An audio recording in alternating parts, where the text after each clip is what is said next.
tracking. Tracking. That's what everybody did. They tracked every single statement. And the danger with those things is that people do them for Ofsted. Creating evidence for the sake of creating evidence. But in the end, it kind of becomes a battle you can't win. It did become a bit absurd. Well done. There you go. How do we know that we're educating our nation's youngest children right? Well, on the face of it, it seems quite simple, really. We watch them. We notice what they're doing. We observe. Well, maybe not that simple. Because first, we need to know what we're looking for. We need to be able to spot and support those children who need our help the most. And yes, sometimes we need to note down what we're doing as well. But when does that noting, observing, assessing, tracking become too much? When does the thing we've put in place to help support our children start doing the opposite? I remember visiting a school nursery where they tracked every single statement for every single child, and they had to date when they had an observation, and they couldn't tick it off as achieved until they had 5 observations for each statement. So they're spending their life chasing statements instead of paying attention to the children. This is Nancy Stewart. She's worked in early childhood for decades, including helping to implement some of the biggest changes in early child policy and guidance since the turn of the century. And when she talks about statements, she's talking about this, Development Matters, a Department for Education book that she co-wrote, released in 2012. It was meant to give educators ideas and suggestions for best practice and to help explain some of the steps children might take as they develop in their first 5 years. When we talk about statements, that's those steps. The first time I saw all of Development Matters put into one where you're ticking off statements and immediately getting, okay, done, here's the next step. I was horrified and said, it shouldn't be used that way. Horrified because as useful as this guide is for practitioners, assessing children against these statements as if they're targets doesn't really provide children with the support that they need. Imagine little Isaiah is 3. According to Development Matters, he might start to be enjoying rhyming and rhythmic activities. But if he's not, should we really be worried? Should we distract him from the important work he's doing in the sandpit because, damn it, he's gonna have to start rhyming soon? Probably not. And meanwhile, as we know, this tracking has an impact. This is Minds Matter, a 2018 report by the Early Years Alliance, and it's not happy reading. They found that every 3 out of 4 early educators find paperwork and administration a regular source of stress, and a quarter said it might mean they leave the sector for good. One educator told the report, "The paperwork and EYFS goals are ridiculous. I do not agree with the way the UK government perceives children as robots reaching milestones at set points in their lives." Another said, "Early years has become about making children fit a criteria. No consideration is given to the speed the children learn at the moment. Everything is now about ticking the right box." So if this isn't benefiting the children, and it's not benefiting the practitioners, why are we ticking off all these statements? That was something I put to Nancy. But of course you worked with Helen Moyler on the very first Development Matters curriculum guidance in 2012. And one of the things that's talked a lot about is you had it there on every page. These are not meant to be used as checklists to kind of chart child progress. You must have felt a pressure or perhaps an understanding that was likely to happen. The fact that you put that on every page must have come from somewhere. That's right, because it was already the practice very widely. And so we had doubts or worries about putting together a trajectory like that. The early learning goals that came out at that same point weren't bullet points. They were written as sentences in a paragraph, in the idea that people can't tick them off and they'll have to look at best fit. But of course, that didn't happen. People pulled them into bullet points anyway. So when we thought, well, should we just do a paragraph description of the kind of things children are doing? And we thought, no, they will just pull it apart, and it's easier to read and it's easier to see the progression. And we wanted to support people's thinking about a progression, but not to be used in a checklist. In short, the worry was already there. Development Matters wasn't the start of tracking statements, it was just a part of the story. To find out where it really began, we have to go a little further back. I mean, I've been around in the early years for 100 years. And I always say that, a long time. This is Dr. Sue Allingham, and she's had just about every role there is in the early years, including many years as a local authority advisor and now as a trainer and consultant. And back in the late 80s, when she was working in settings, things were a little different. We were always trusted to triangulate our observations with what the parents said, with what the rest of our teams were saying. And I used to collect a stack of post-it notes and scraps of paper, and then we'd talk about it and we'd assess the child as we went along. But tracking didn't exist. So observing and assessing children, well, that's nothing new. But tracking them in this way, that's a little more recent. It's time for a little history lesson. The Ackland Report, 1908, school attendance of children under age 5. One of the first times a government education department gave recommendations for the youngest children. And they weren't too bad either.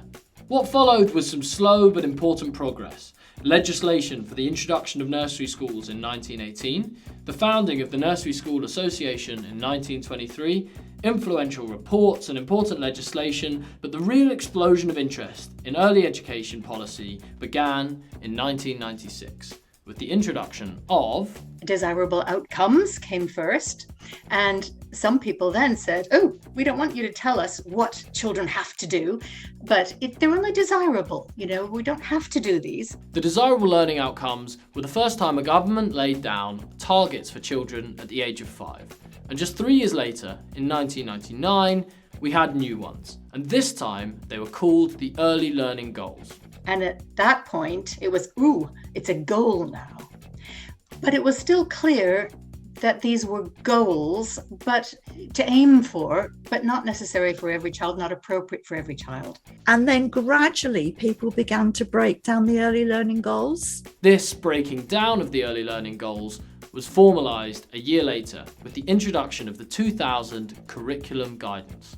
And for the first time, we now had some stepping stones leading up to those targets at age 5. The curriculum guidance, which came out in 2000, I believe, 20 years ago, had stepping stones, and they were broad bands, and there were a few statements, but there was no expectation that you would track against those. Everything up to this point had been for children 3 to 4, but in 2003 we got Birth to 3 Matters, the first guidance for children under the age of 3, and it even came with a free CD-ROM. It's 2008 and the early years foundation stage is here. For the first time, the EYFS brought all children 0 to 5 under one unified stage. And it introduced almost too many things to mention. It brought in a unique child, positive relationships and enabling environments, the prime and specific areas of learning, and all manner of other things. We also had new early learning goals and the EYFS profile. And 4 years later came a certain document you might have already heard of. When Development Matters actually was published, that was probably the first time universally, across the country, that we'd got the, a child's development, the steps that they may take, not necessarily in chronological order, but the steps that they would take were actually written in a government document. This is Ruth Pimentel, and from 2003 to 2009 she was first Deputy and then Director of Early Years at National Strategies, the body that implemented so many of the resources and guidance we've been talking about. And then purely, obviously, by the very nature of what it was, and that was, what everybody had to do and everybody had to follow, that became the Bible in early years in terms of this is what children need to do and this is how they need to do it and this is what we need to make sure we evidence. As you can see, it was a long run up to the point where early years tracking became rife. Development Matters was an important document, no doubt, but because of what came before it, it came to be seen as a progression of steps that children had to take in order to progress.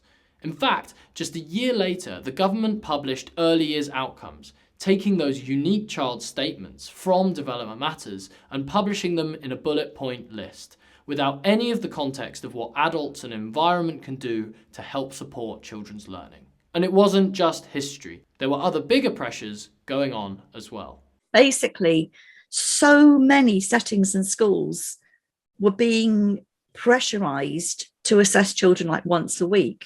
And it became a numbers game, really.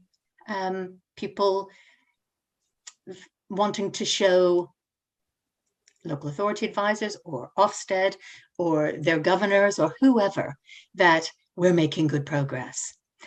And I think it took us down quite a blind alley doing that. This massive increase in government interest and investment in the early years came along with a changing mindset in education more generally, that setting targets and assessing children against them was a good idea to make sure that money was being spent well. And as Nancy mentioned, that led to pressures being pushed down onto providers in a whole manner of different ways.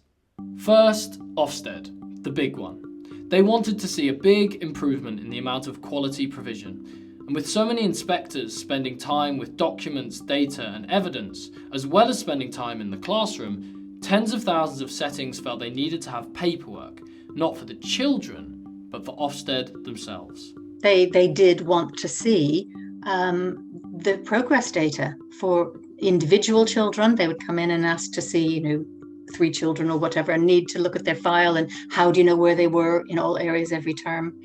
And they wanted to see for cohorts as a whole, for the setting, in terms of the strength of leadership and management. And that very much mirrored what was happening in schools, where in schools sometimes inspectors hardly went into classes. They just spent the time with a head teacher in the office looking at the data. So it was very data and numbers driven. And of course, that made people think, we've got to do this for Ofsted. And I think, yes, the culture came in that we have to record. And so we have the evidence. And it was about, for reception teachers, it's justifying your profile judgments. But for practitioners at all phases, it's how do you know that? And as if you have to prove it by having had it written down. Second, local authorities, often with the best intentions but limited budgets, put the pressure on to see evidence of good progress so they could help show and celebrate those doing well and identify and support struggling settings who weren't. Finally, leadership and management were feeling this squeeze and felt the need to make sure they had an overview, which led to even more data collection, especially when management was spread thin or unable to spend time in the rooms. This pressure was passed down to staff themselves and eventually affected the children. And I think the real driver was partly, it's accountability, that we're getting a lot of public money. And people over years started realizing how important early education is, how significant in people's lives, children's lives. And so they wanted to make sure that it was doing all it was cracked up to do. And so they start looking for, how do we measure it? And the trouble is, of course, some of the most important things you can't count. They're not measurable. All that pressure and appetite for more and more tracking data then provided an opportunity. Companies and local authorities started providing documents to track against. All this manual paperwork led to more and more software providers stepping in, giving new ways to tick these statements off, deepening the reliance on data and tracking. But hold on.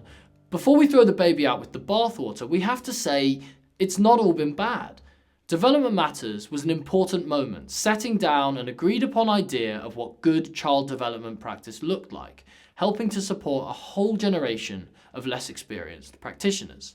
The whole earlier sector has varying degrees of training and understanding of child development and child learning. You could have people who have a qualified teacher status and are working in nurseries, but maybe didn't train in early childhood, and so are used to working in a very different way. And you have new and inexperienced and lesser qualified people in the sector who don't have the confidence of their own knowledge. So they can't engage with a child and understand what's going on. And so they're not sure how to do the best job. And so this was seen as a safety net. If I can show I'm doing all these things and we're ticking them off, then I know I must be doing a good job. If we stand back and look at it, the bigger picture stuff with it was that there is a guide in there as to what is a good idea, a good expectation for the types of activities that you could be doing with children to enable them to make progress. And I think that has benefited a lot of practitioners and a lot of children throughout the years that it's been in place. What's more, the EYFS was a really important step in making sure that this stage of a child's education is given the respect it deserves. You know, it was groundbreaking, really. It was actually saying, you know, this is a phase of a child's life that we really value, and it's so important. We want to be able to find some way to help practitioners know the best way to support every child's learning and development, every child's journey, whatever that might be, however it might go, throughout, you know, the first 5 years of their life. So, should we just go back to the way things used to be? I'm not so sure. It's about moving forward, celebrating the steps that we've taken, and maybe ridding ourselves of a bit of baggage from the past. And to do that, it helps that some of the pressures aren't really there in the same way anymore. One of the things that we've made clear in terms of our education inspection framework is that Ofsted inspectors will not want to see tick lists, tracking or assessment data. On inspection, we want to find out, we want you to carry on as normal and don't do anything differently just because you think we want to see it. We want, we want to find out what it is that you're doing with your children, and thinking about what it is that you want them to learn, know and develop. And what about the Department for Education? Well, in 2021, we're getting a new EYFS, and they've talked a lot about reducing admin and paperwork for our early educators. Here's Julian Grenier, the author of the new Development Matters. So we've got to rethink this excessive focus on progress targets and data tracking. And we've got to go onto a new road where, yes, we're keeping up to date and making sure that all children are making progress. But we're doing that through the offer of a really well structured and designed and delivered curriculum with the right sort of care routines integral to that. And they're not the only people in the sector saying some of the same things. I think we can be very hopeful because there's a pretty united voice from the Department for Education and Ofsted and people who are producing guidance from various directions are all saying with one voice, this isn't the way to go. And the main reason is that people will perhaps have slightly different reasons, but a central reason is that it takes people away from spending time really tuning into children and causes a lot of work that actually isn't helpful. That's about documenting and recording, but not about helping children learn. You know, I think whatever we look at, however we move forward, it's getting that message out that any assessment or any tracking that we're doing, any observing of children is there purely to enable you as a practitioner to plan the right amounts of activities or plan the environment in the right way or support children in the right way to help them progress. And what about the final piece of the puzzle? What about people like us? Software providers have had a huge role to play in accelerating and helping people to, as Nancy put earlier, chase statements. So we've been working for more than a year with people like Nancy, Sue and Ruth, with Julian, Ofsted and a team behind Birth to 5 Matters, and of course, hundreds of our settings. And together, we've come up with a new way. No more checklisting statements, no more providing evidence just for Ofsted, no more tracking. You'll be able to assess and look over children's progress, as well as observe and share with parents what you see, however you see fit, and look at these fantastic documents, old and new, while you do it. One of the things that struck me as I was going through the process of making this documentary was one thing that both Sue and Ruth said to me. This phrase, the pig doesn't get any heavier by weighing it. So let's throw out the scales, stop trying to measure the unmeasurable, and claim our days back for the children.